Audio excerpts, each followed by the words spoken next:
Business AF podcast live on YouTube and for the first time on LinkedIn Live. So thank you to everyone joining us. We're back. We had a little bit of a break last week, but that's how it is in business. So I want to welcome today's guest, Suzanne Johnson from Grace Coaching. Hi, Suzanne. Thank you for wearing our brand color. Oh, yeah. I did that on purpose. Yeah. So why don't you tell us what you do?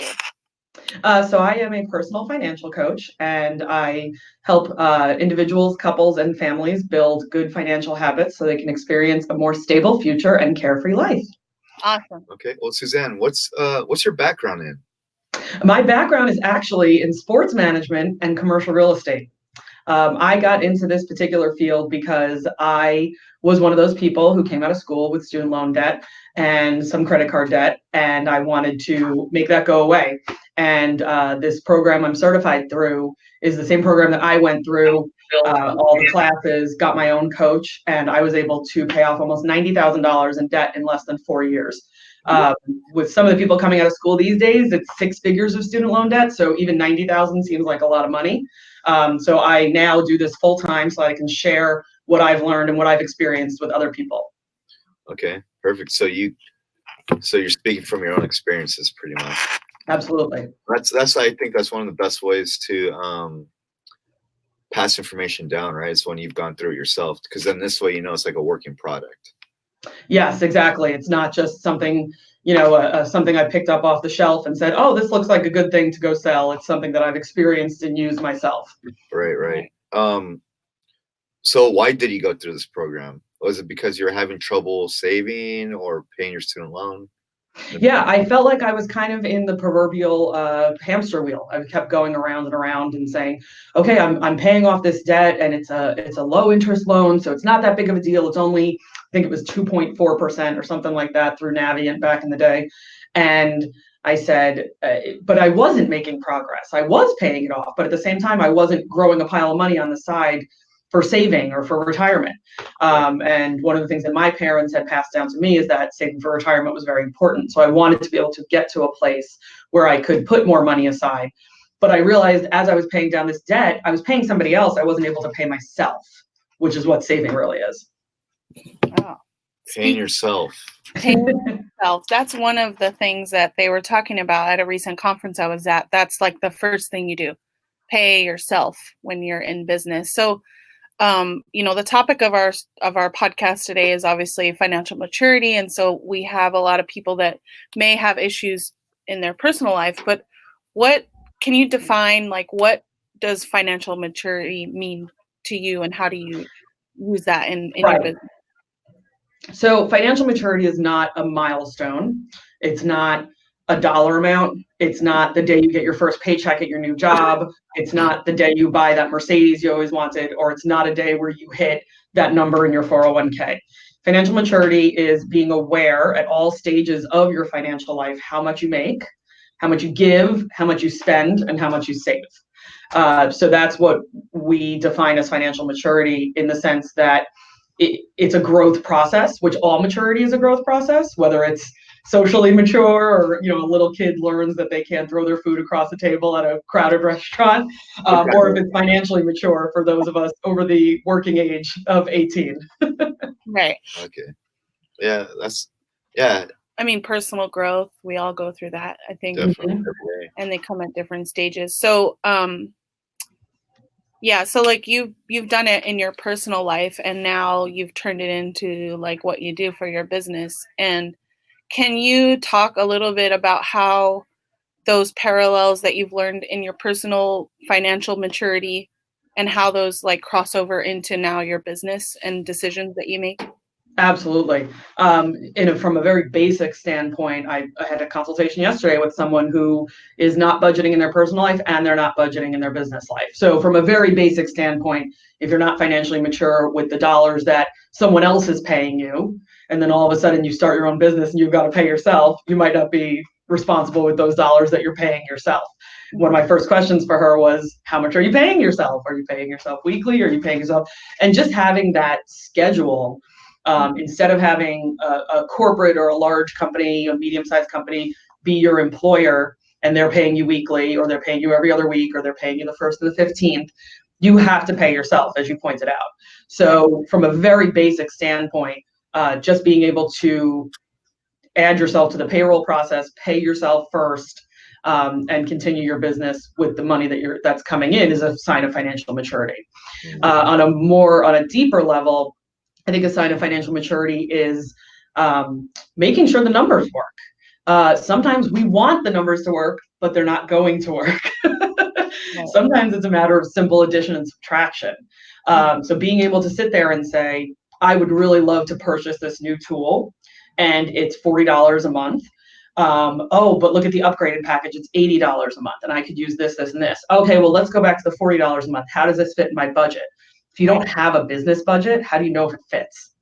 How do you know what those numbers are?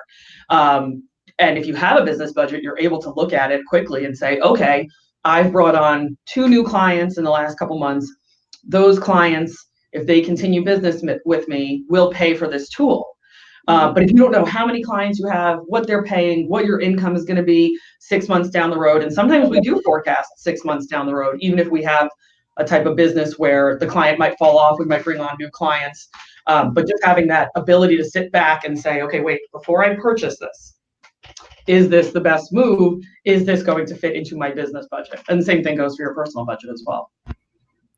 Yeah, I can definitely, I went through that this morning. Right. And it's like, oh, that tool is only $40 for a lifetime. But then you look at all the features and you're like, I'm probably going to need to upgrade. And that's like triple the price. So you're like, maybe I don't do that. So, on that note, you talked about budgeting and, I think the word budget like scares a lot of people because it means they have to budget themselves. So how do you help others like come over that fear of like talking about money? Because I feel that that's where absolutely. Yeah, the majority of people who contact me are kind of in a spot where they know they have to make a change. So they're motivated to make a change. They just don't know what that change is going to be. For everybody else out there who has not contacted me from a business or a personal standpoint, budget is not a 4-letter word. A budget is not telling you what you can't do. A budget is telling you what you can do. A great example of someone I'm currently working with right now. She didn't have the numbers written down on paper, but she knew that she needed to save some money. Well, she did what we call going scorched earth. She eliminated all fun from her budget. Oh, man. And I think that's what people think budgeting is. I'm actually working with her right now to bring back in a fun money category, an entertainment money category, new clothing. She said, I haven't bought new clothes in 4 years. I haven't bought anything in 4 years. And so we can't do that to ourselves. It would be the same as starting a no-carb diet when we've been raised Italian eating pasta every night of our lives. Right? It's not going to work. Yeah. So instead of going scorched earth, which is what I think people in their head think of when they think of budgeting, it's not scorched earth. It's breaking down the income that you have coming in and applying it to different categories and keeping a life. We don't want you to wake up one morning and say, I haven't bought a new shirt in 4 years. That's crazy. I would like you to be able to buy a new shirt every 4 years. Yeah. So I think people think budget is scorched earth. You can't do anything more. You're eating bread and water. I'm never going to see the inside of a restaurant. Sometimes when people are in grave, really, really, really bad debt, we will take a step back from some of that stuff. But if you're spending, if you're a single person in San Diego and you're spending over $500 a month in restaurants, it is probably something we're going to look at peeling back. But if you're spending nothing in restaurants, I'm probably going to look at you and say, let's get you to the movies once a month. Let's get you to go out with friends once a month. Let's take this money that you're bringing in and have some fun with it, because that, God intended us to have some fun with this money that we're making. Right. Yeah. So, for example, if you meet a person that's making $100,000 per year, spend all their money just because of, for example, here in San Diego, living costs is high out here, and taxes, and then also just things a little bit more are more expensive. And then you meet this person that half their pay goes towards living expenses, but then the other half they spend on like car payments. Maybe they have like a really nice car that they don't need. uh, high insurance on that, and then gas. Maybe it's a gas guzzler, and then they want to eat just organic food all the time, and very shop at Whole Foods only. So like, what do you do with someone like that? And then they spend the rest of their money on partying or just going out with friends or traveling. Like, what do you do with a person like that?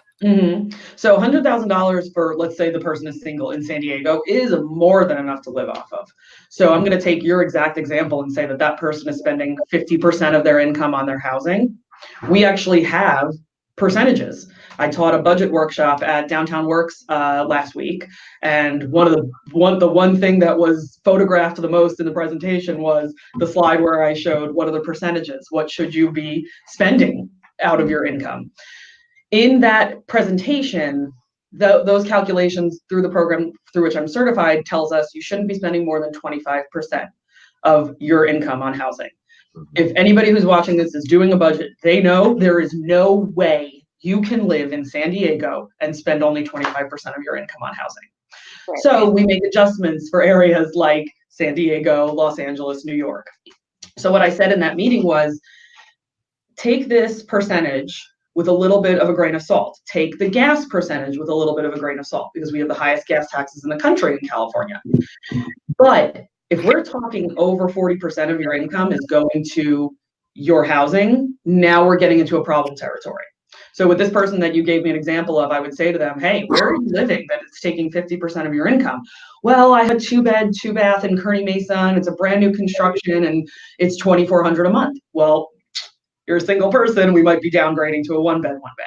Now that might seem rash to some people, but if it's not necessary, or they just didn't do their research and finding they really wanted a 2-bedroom, because I'm from the East Coast, I have people visit me all the time, I want that 2nd bedroom.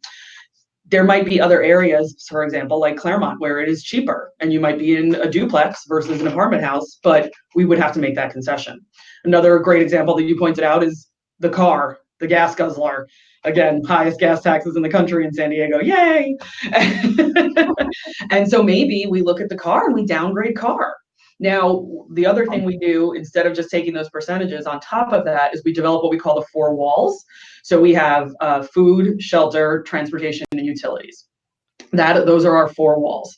That's how we prioritize a budget. If anybody out there is looking to start their budget today, take those 4 things and prioritize those. The reason transportation is prioritized is we want you to be able to get to and from your work. Your income is your most powerful wealth building tool.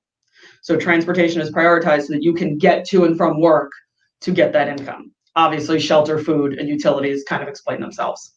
Mm-hmm. Right. Definitely. So you break it down very simply. I mean, well, because it is simple, but it's hard to manage. People get stuck in their spending behaviors that it's like one of those, it's a hard habit to break, especially when you're accustomed to a certain lifestyle. Absolutely. The number one category that my clients here in San Diego, and I work with people across the other side of the country. I've got a couple of clients in New York and Connecticut, and someone in Maryland. We've got a meeting today, and the difference with California. I don't want to say the difference, but the difference with California is the cost of housing, especially San Diego, and gas. But across the board, across the country, everyone is spending too much money going out to eat. Yeah, that's definitely a huge problem, I think, and it's a social thing, and it's all the new restaurants coming up, and you're getting marketed to on social media, and you need to go to this place, and that place looks cool, and their brunch is awesome, and it's really difficult. So you talk about working with people across the country and whatever. Like, have you come across a situation where someone is uncoachable? Mm-hmm. And yes, absolutely. I had an unfortunate situation here in San Diego where I met with someone who was a friend of a friend, and they basically said that they were not going to pay their debts. And I hate to break it to you guys, as much as we would all love to wake up one morning and say, that's it, I'm not paying taxes, that's it, I'm not paying my debts. There is a part of this that is moral and ethical. Right. And I would not work with someone, no matter where they are in the country, other countries, if what they were asking me to approve of them doing with their budget was immoral or unethical. So that person had taken out a loan and strategically decided, I'm just not going to pay this back. They can come after me. So in that particular situation, I deemed that person uncoachable at the time. Everybody can change. Everybody makes their decisions on a daily basis. That person could change. But I chose not to work with that person. And I think a lot of us in small business, we have to, Marisa, you love to say this. I heard you say this at one of your business panels recently. We know when we're in yellow flag city. Yeah. And if you let yourself get to red flag city, that's your own fault. Yeah, right, exactly. Yeah. Oh, wow. Yellow flags all day if someone says that. Yeah. Yep. I mean, and it's part, also understanding, even if you are wanting their money, if they're paying you top dollar, like you have to be able to, like, can you go home at night and be okay with the decisions that you're coaching them on, and will that come back to you later? Right. As business owners, we're all human. We all have to be able to sleep at night. Absolutely. Yeah, sleep is very important. I can agree. So, getting into, you mentioned that you are from the East Coast. And so can you tell us, you talked about what your professional background is in. Can you talk about a little bit about how you got started doing your own business? Like you've been in business, what, like less than a year now? And how's your first 6 months going, so to say? Yeah. So I've been kind of coaching privately, part-time on the side, whatever you want to call it, kind of the same way a lot of people start their businesses. I never started it as a true, what people would define as a side hustle. It wasn't this thing where I was like, all right, I'm going to build this thing up and one day I'm going to quit my job. It was one of those things that I woke up one morning and I had the ability, thank God, financially to say, I don't like what I'm doing anymore. I'm going to do this full time. And so literally I quit my job. I signed up for the training. I went through the training process. It was a lot of classes. Part of our preferred coaching status requires us to go through an interview process. So even if you finish the training, it doesn't mean you get to be a preferred coach. Preferred coaching also includes continuing education. We're on a minimum of 2 conference calls, if not 4 conference calls a month, so that we know we have the most up-to-date information for our clients. One of the examples would be our tax laws changed dramatically 2 years ago, a year and a half ago. So those are things that we're getting the coaches are getting coached on constantly. But my first 6 months, I would say, I actually came out of the gate pretty fast. And let me tell you, I'm sure there's someone out there who's thought this. You kind of sit back and you go, oh, this is easier than I thought. Yeah. And then you experience the inevitable downturn or the inevitable slowdown, whatever you want to call it. And I've already experienced my first slowdown. A lot of people look at financial coaching, personal trainers. There's like a time and a place for that. And over the summer, a lot of people don't want to think about that stuff. Yeah. They don't want to think about continuing with their personal trainer. They kind of put it off for a few months, go on their Disney vacations, and then they're like, oh crap, now the holidays are here. I gotta go see my personal trainer. And sure enough, they're back at the gym January 1st, right, Chris? How many of those people do you see at the gym January 1st? And you're like, I can't wait till these people leave. Yeah, it happens all the time. Like January and then end of February, March, it starts to fade off. Yeah. Oh yeah. End of February. I think you're being generous. Those people are gone by January 31st. Okay. I was talking to someone yesterday, actually. Who was it? I forgot who it was, but it's about saving money, actually. Oh, okay. And they're like, oh, when I turn, I forgot how old they're turning, but like she was like, when I turn this age, then I'll start working. Yeah, no, then I'll start saving money. I'm like, no, let's start now. Yeah. Yeah. Like you don't wait till next year when you're a certain age, or you don't wait till. Like I'm guilty of that too. Yeah. I've done that. There's no right. I think it's just right. Do it sometimes. Usually I hear when I make 100,000, when I make 120, then I'll start saving. Usually it's a dollar amount people have in their head. Yeah. Or I'll start budgeting when I get to a certain amount per month. Or like my favorite. I don't need to budget. I don't make enough money to budget. Because it's not about the money, it's about the Right. percentage. Yeah, Exactly. right. Percentage. That's what I think is very important here. You know, like you can make $100,000, spend it all, or you can make $100,000 and save, or you can make $30,000 but save more than a person that makes Yeah. $100,000. You know, Totally, 100%. yeah, if you just plan your finances out correctly.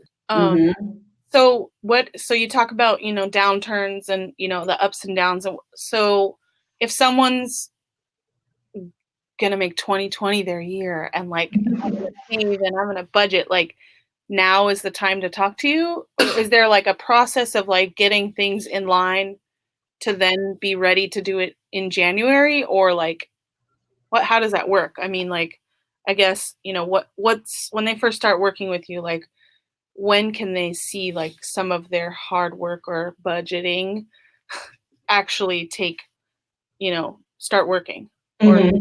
Yeah, so I would say when I'm working with couples, I usually tell them to allot a minimum of 3 of our sessions, sometimes 4, to getting that budget locked in. There are some couples who are more on the same page where it's, okay, good, we've got the budget. They show up to the second session like, okay, we're done. Now we just need to implement it. But a lot of times, you know, opposites attract in marriage and relationships and friendships, and you might have a different idea about what to do with your money than your spouse does. I usually say for married couples, the minimum of 3 sessions until we nail that budget down. 3 sessions can mean once every 2 weeks, once a week, once a month, if you want to give a little more time in between to kind of let life happen, so you can see what you missed in your budget. Right. One of the people who coaches the coaches always says, it takes a good 90 days to get your budget under control. And it does take 90 days to get it under control, but it takes a whole year to remember what you're paying for. Right. And what are those things that come up on an annual basis? For example, I completely forgot my Amazon Prime membership this year. Yeah. Completely forgot that I paid in August. All of a sudden came out, and I had to go back into my budget. It was like August 11th or something like that, and I had to go back into my budget and say, "Oh crap, it's $130," and I now have to build it back into my budget. Yeah. So it really does truly take a whole year to remember. Okay, every year the kids need new soccer uniforms. Every year the kids go on this particular field trip in January. Oh, Christmas pictures cost a lot of money. So there's a lot of that kind of stuff, and you need a lot of the reason behind my company name is you need to give yourself grace with that stuff. You can't beat yourself up over 1 or 2 missed transactions, 1 or 2 missed budgeting items. That's why for the first several months we put a miscellaneous category. There are people who've been done budgeting forever and still have a miscellaneous category because something always comes up. You get invited to a birthday party, you get invited to a baby shower. You have the inevitable gift you have to buy. You know, I need a new piece for my motorcycle. It's going to cost me $75, you know? So there's inevitably something that pops up that might be under $250, and you can manipulate your budget that month. You don't have to go into the emergency fund. Right. Yeah, emergency fund. It's emergency for emergencies, not for that brunch you want to take next week. Exactly. Damn. Sorry, Chris. I'm gonna go to brunch next week. Every Nice Sunday, try, Chris. every Sunday, mimosas and pancakes. Oh my God, I'm a waffles person, but whatever.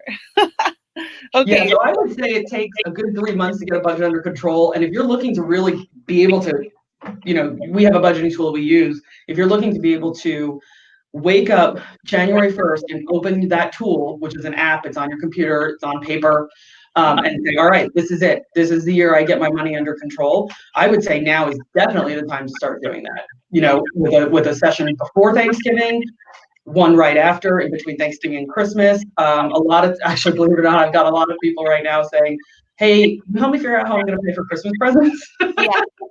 You're like, So even though it's the holidays and everyone's busy, there's no bad time to start. And if you wanted to do 3 sessions before January 1st, you could totally get them in right now and wake up January 1st and say, all right, my budget is in place and we are ready to go. And we are going to win this year with money instead of waking up next December 31st and saying, where did all that money go? yeah, I think that, sorry, my laptop's about to die, so I need to. But I think that goes in with like proper planning and like being okay and being mature enough to understand that you need to put these things in place, and you're going to want to celebrate the holidays with your friends and family and not be stressed out about money. So why not start now? Or, marketing.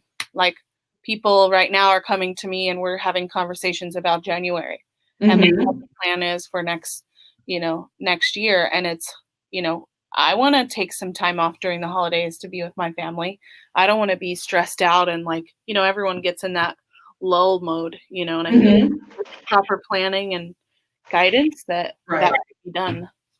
No question. I was curious about like the demographics that you're finding with the people you coach or I literally have clients right now who are making $250,000 a year and have never budgeted before, all the way to the recent student graduate who's making maybe 65 and is paying off 6 figures in student loans. I know in business, what do we always ask each other when we get to a networking event, right? We say, oh, who's your ideal client? Who can I refer to you? I hate saying this because I know a lot of marketing people will cringe. My ideal client is anyone who has a paycheck. Yeah. Same. So there really is no anybody who has money coming. And actually, that's not even true. I have a client right now, two clients right now, who unfortunately were on medical disability for a period of time. Both completely separate, both due to work incidents. And they technically, according to the government, they have an income, but it's Social Security or disability income. And so those people, of course, you and me are going to say to ourselves, oh, well, those people need to budget more because they're bringing in less money. How about that couple that's making $250,000 a year? Right. And and I'll tell you guys this, they're nowhere near close to getting that budget under control. It really doesn't matter what the person's making, who the person is, what field they're in. If they have 6 figures in student loans, which by the way is the norm now, and pretty scary. There are one client I have who has more in student loans than in a mortgage. Damn. Wow. I know a few people that have like $500,000 or so in debt. Yeah. So there really is no demographic, Chris. Unfortunately, I hate to be that one business owner who says I can work with everyone, but. Oh no, I meant like, is it more males or is it more females that you find like? Oh, like no, I'd say it's 50-50. And like, who picks it up faster? I would say it's 50-50, and it really depends on who is more really the motivating circumstances. Mm-hmm. If we have that person who, for example, that person who has more in student loans than in a mortgage, she is just like ready to go. She is like, get rid of this. How can we do this super fast? What have I been doing wrong this whole time?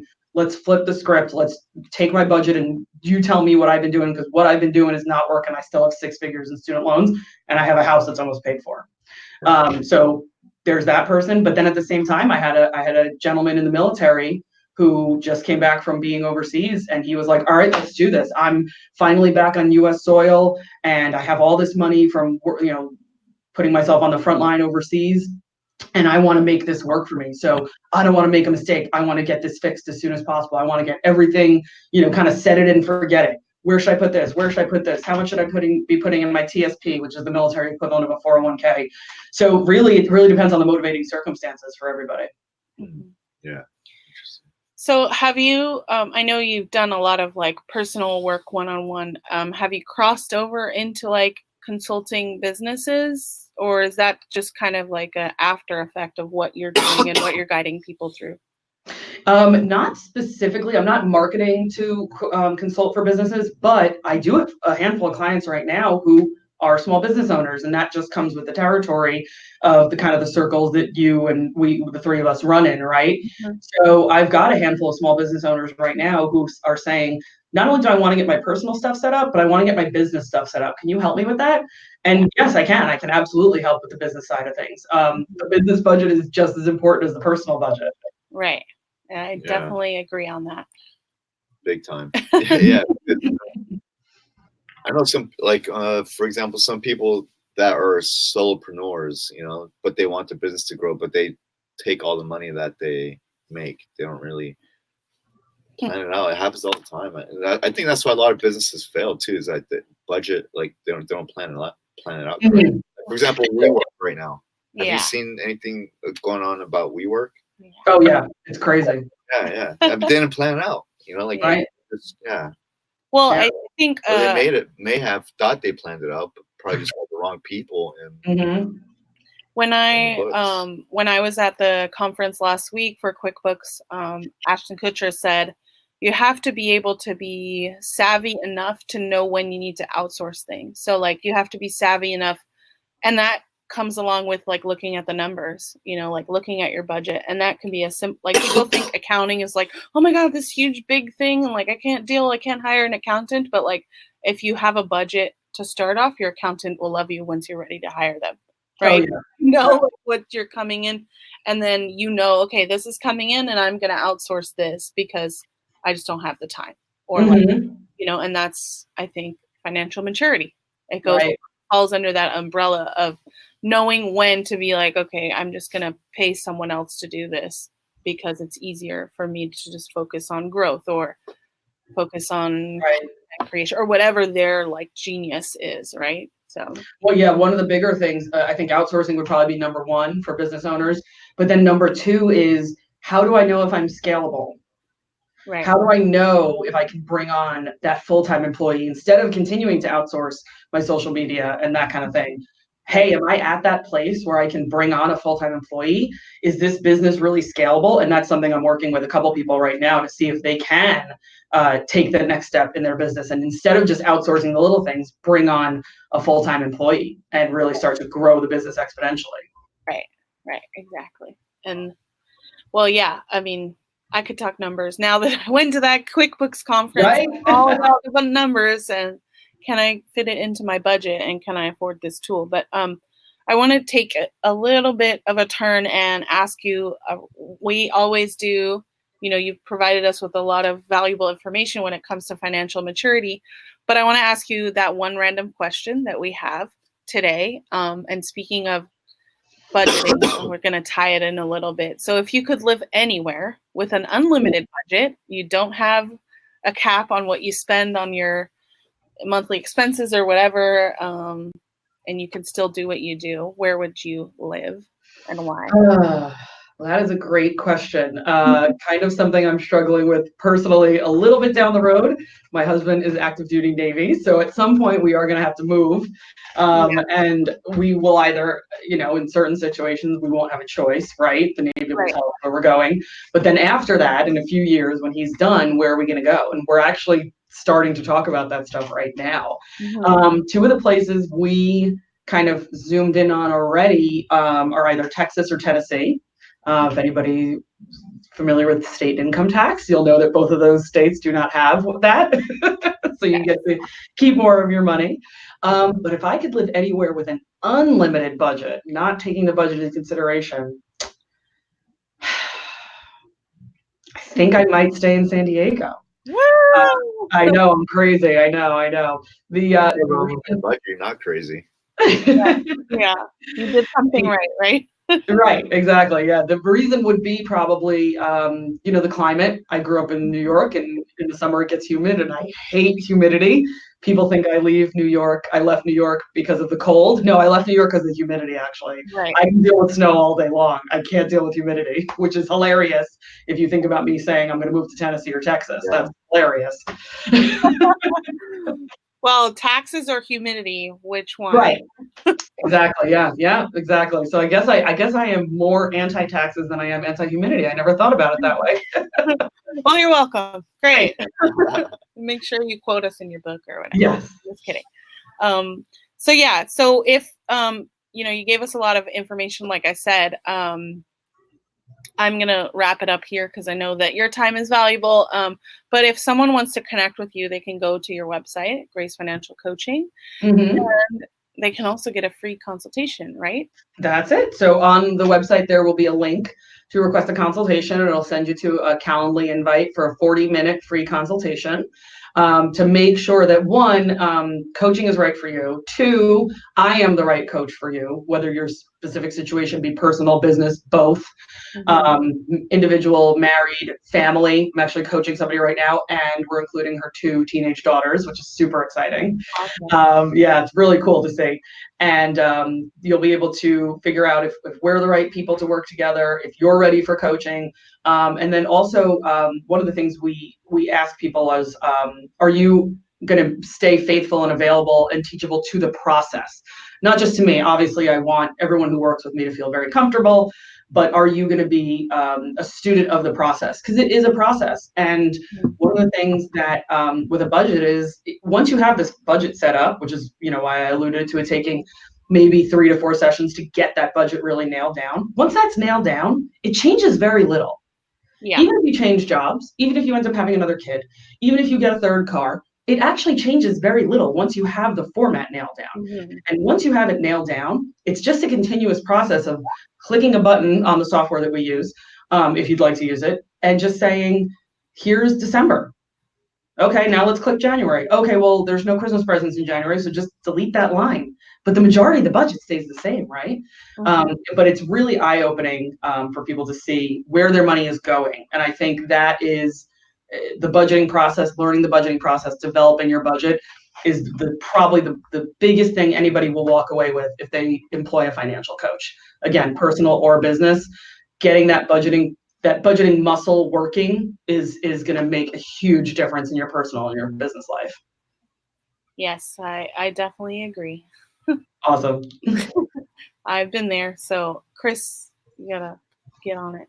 Okay, what? Get on with Suzanne. Focus? No, just get her on your coach. Be a student. There you go. Yeah, I'd love to. I mean, I always am an advocate for saving money and really try and get ahead in life financially. I'm an advocate for financial freedom. There you go. Financial freedom, financial maturity, all of that. Right. All about that. So thank you. Chris, do you have any last words? I guess just one thing before leaving this podcast. What would you like to tell people? Like one thing that they can take away from you, like a free piece of knowledge. Ooh, there's so much stuff. I would say the one thing would be the one little nugget of knowledge that I'm going to give out today is if you are going to start budgeting for yourself, for either personal or business, figure out your 4 walls. It's very easy to do for your personal budget. We already talked about it. What are your 4 walls for your business? What are your 4 walls for your business budget? What are the 4 things you cannot continue in your business life, financially speaking, without it? For Marisa, it might be a specific tool that she's using to create content or to push out content for her clients. What is that? What are those 4 things that you can't continue doing your business without? Put those things down, prioritize those, and then move on from there. You might actually find that there's stuff you're paying for that you really actually don't need. Yeah. Oh, yeah. Especially being a tool junkie. I'm like, ooh, tools. Yay. Oh, yeah. But I'd say strong Wi-Fi. So wherever, a laptop. Amen. I really need a laptop. I think that's my 4-wall one thing. I mean, absolutely. Yeah. I need a laptop and a tissue box for all the times I've shed a tear. Doing business. That could totally be something else, but okay. Nice. Laptop and a tissue box. There you go. That's our takeaway from today, guys. Congratulations. Alrighty. Thank you, Suzanne, for your time. If anyone wants to connect with her, go to Grace Financial Coaching, like on the screen down there. Free consultation, 40 minutes. That's a long consultation. So you'll get all you need to for your financial maturity. So thank you again, Suzanne. Awesome, guys. Great talking to you.